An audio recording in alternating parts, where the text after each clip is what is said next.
if these walls could talk? I think there's what's dynamic about it is everyone has a Regency Towers story, whether they've lived here or are part of the Las Vegas community. The American dream, and my family really embodied the American dream, especially retiring here and living on top of the original skyscraper of Las Vegas. The best thing about living here, I think, has been looking out the window and seeing that incredible view. Well, the charm of Regency Towers was its mystery.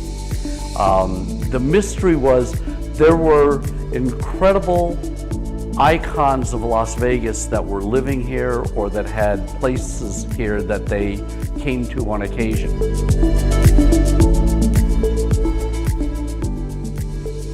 Las Vegas has been built by vision and visionaries. No better example of this were the Regency Towers, which blossomed into existence in 1974 behind the gates of the iconic Las Vegas Country Club. Some 5 decades later, the mystique of the Regency Towers remains, evolved from a glorious, compelling, and remarkable history. Well, I remember watching it being built. I was a student at UNLV and I lived in the Huntridge neighborhood. And so watching this high-rise go up, knowing that it wasn't a hotel, it was an amazing thing to watch. And I imagined what kind of person would actually think of building a high-rise like this in the middle of a community where there was so much vacant land. It was truly a one-of-a-kind project and wonderful to watch it being built.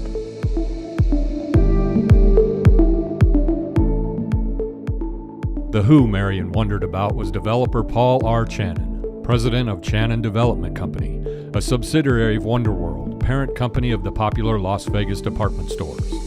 Channon, along with Vice President Herb Kaufman and architects Rissman Associates, built Regency Towers and changed the Vegas skyline forever. When Regency Tower was built in Las Vegas, it was one of a kind.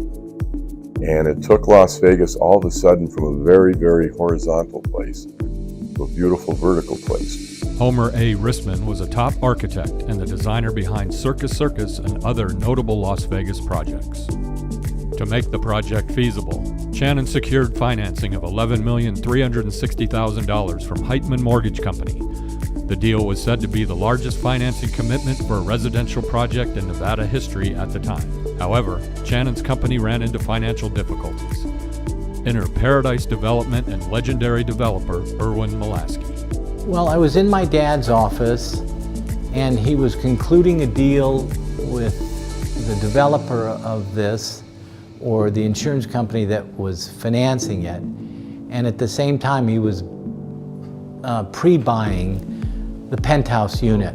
Dad was a very focused person. He was, on the one hand, he could take big risks, and on the other hand, he could analyze things down to the most minute detail. The risk that Molaski and Paradise Development President Herb Tobman took by purchasing Regency Towers was mitigated by very favorable loan terms from Aetna Insurance during a time when interest rates were soaring. Not only did Molaski make the purchase, his influence attracted a who's who of Las Vegas to call the towers home. In the beginning, the 1, 2, or 3 bedroom units ranged from $50,000 to $91,000. I think that one of the things that made Regency Towers successful, because when it was first developed and it was first planned, it wasn't successful. It wasn't selling units. But then when you had Erwin Molaski actually living in the building that he was developing, when you had Hank and Barbara Greenspun living in this building, that sent a message to their peers that said, this is the place, this is the address that you want to call home. My father loved it. And what he loved about it is he knew so many of the people who had moved in there. And he loved to run. So instead of running around the block and everything that he used to do when he lived on the ground, he would run up and down the 27 flights of stairs every single morning. A lot of folks have been here a long time. They've raised families at Regency Towers. They have multiple generations living within Regency Towers. So parents and children have moved in. So it's really become a place to call home for a lot of people. Regency Towers quickly became the place to live and the place to be.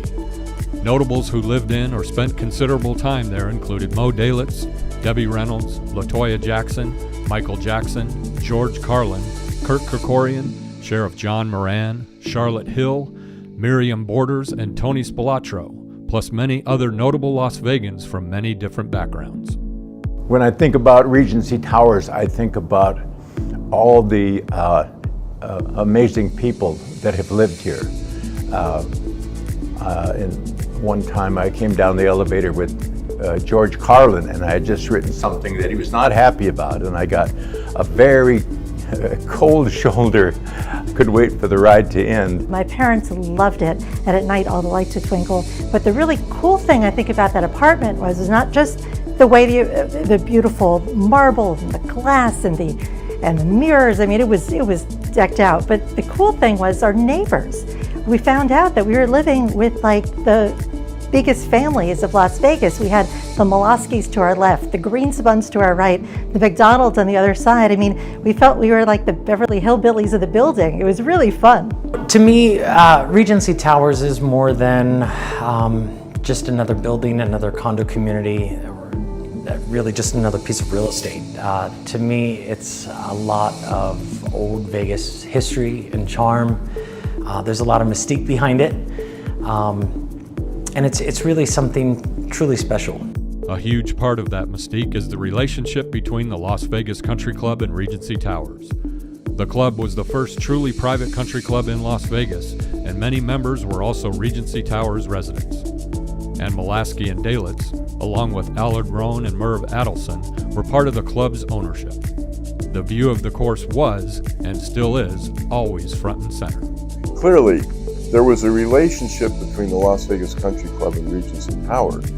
One, Regency Tower was in the middle of the Las Vegas Country Club. You couldn't miss it, but it had common ownership. I don't know that Regency Towers is an example of their influence, but it certainly couldn't have happened without their influence. The Regency Towers would never have been built in any other location in the city or in the heart of Las Vegas if it weren't for the country club. So the country club, the high-end homes that were then going to be built on the country club, they added to that ambiance of exclusivity, that ambiance of reaching the heights and the pinnacle of citizenship and residencyship. In the late 70s and early 80s, Mob CC became a popular nickname for the Las Vegas Country Club. Certain alleged mafia members belonged to the club, and their shadows also spread to Regency Towers. Of course, one of the really neat things about Regency Towers is the history, and it kind of, goes into the mob culture a little bit. I mean, everyone's seen Casino and the famous scene, that probably took place like right over there. So, I mean, it's kind of neat when you walk around, you kind of feel the old-time Vegas thrill. There's the stories of, the old mob days, everyone knows them, and who lived here, when they lived here, how they handled when there was any evidence of anyone coming in, secret passages, secret escape routes. So there's a multitude of stories that have surrounded Regency Towers as back in the day. Again, if only the Regency Towers walls could talk, oh, the stories that would be told. Like a fine wine or invaluable antique, Regency Towers continues to be appreciated, and a future built on a glorious history is eagerly anticipated by a new generation of owners and families. When you have an opportunity to cross those gates and you drive through and there's the maturity of the trees and the grass and the different product choices that are offered here, you don't feel like you're part of Vegas, but it captures a feeling of what old Vegas was. Investments in renovations and enhancements continue to be made by the newest generation to keep Regency Towers modern and relevant. The history, present, and future all add up to make the 50th Golden Jubilee magical. When I watch people like my parents move in there, I can't call it downsizing. That would be unfair. It certainly was downsizing maybe in terms of square footage. It wasn't downsizing from a financial standpoint, but the Jeffersons called it moving on up. They actually moved on up. And it just proved the case long before we had all these condominium towers. Years, decades. It just proved that Las Vegas could handle that. Certainly, and we proved that we can. I think the most interesting thing to me about Regency Towers has been the people we've met here. the incredible history of the building. It just never gets old. You see weather moving in, you meet somebody in the elevator and triggers some great memories. It's been an incredible experience to live here.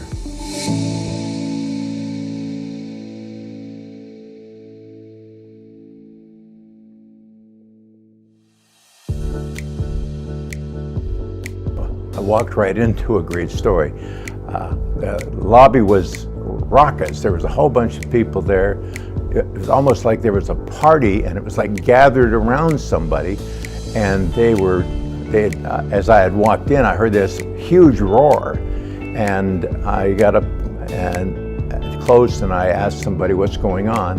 And they said that Debbie Reynolds had just won a bet by proving she could do the splits at 70-some years old, and there she was still on the floor. So one of the coolest memories I think I have is my dad was chairman of the board at the time, and Michael Jackson ended up being our neighbor for about a week. And I, at the time, was writing for the New York Post. So I'm thinking, I need to get an interview with him. Hey, Michael, my mom's a great cook. We're right across the hall. Let's make you dinner, and you can tell me your story, and I'll get it verbatim for the New York Post.